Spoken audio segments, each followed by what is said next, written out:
Alright, hello everyone, my name is Ryan. Welcome to my review channel. Anyway, I just got back from seeing Spider-Man Far From, well, actually, no, Spider-Man No Way Home. Anyway,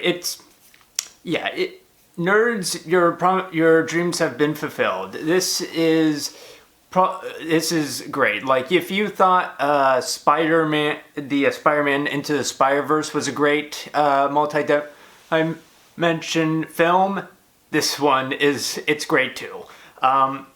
First off, just let's start off with the basic beginning.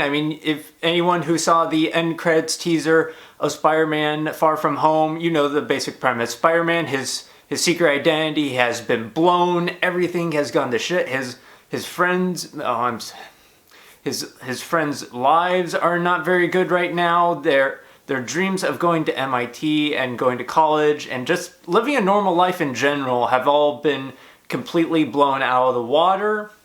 And so Peter Parker, just being the selfless guy that he is, he goes to Doctor Strange for help to, make people, forget that's who Spider-Man is.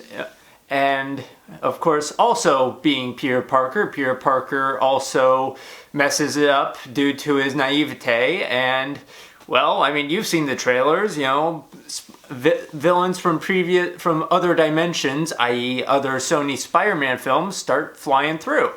And, yeah, and so basically it sort of forms the crux of the film. So it's, pretty much all the other Spider-Man villains from the previous films, they return, and all these legacy actors, thankfully, they're not just cast, to put on a costume and look pretty in them. No, they actually get material that takes advantage of their characterization. They're not just, it's really good. Like, all the characters, they bounce off each other well, and they work great.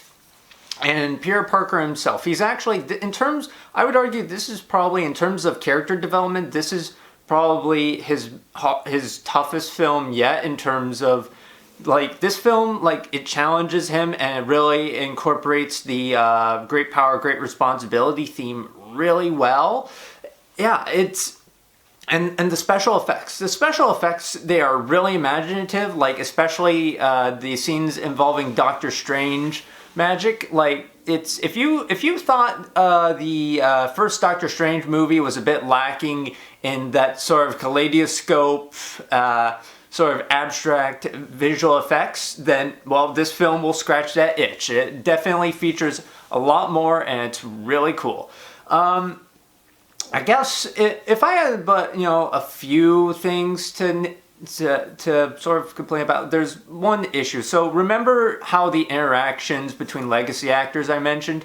Well, sometimes it feels like these scenes can drag. Like, there's a good chunk of the film where there's no action, everyone's just sitting around talking, and it's not terrible. It's great. These scenes are great, but it feels like, whatever narrative momentum has been built up, it gets knocked down a few pegs. It's still good, but just maybe if they had perhaps, I don't know, trimmed the dialogue a tad less, I guess. But again, nevertheless. And also, I guess one thing, so for fans of the 5 films involving of non-MCU Spider-Man movies, you will definitely enjoy this movie. However, to fans of the film that haven't seen those, there will be some emotional beats that won't fully resonate. However, I don't think that'll necessarily be a full problem. These beats are just that, beats. Tom Holland, he is the full focus of the film. And so, thankfully, all the emotional arc investment is in him. It's definitely, Tom Holland, personally, in my opinion, Tom Holland definitely graduates from Spider-Boy to Spider-Man in this film. So, good movie, just perhaps maybe a tad less interaction.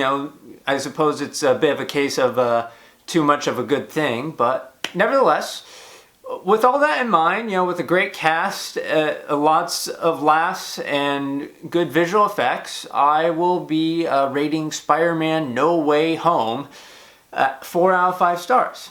Anyway, thank you for watching. Have a good rest of your day.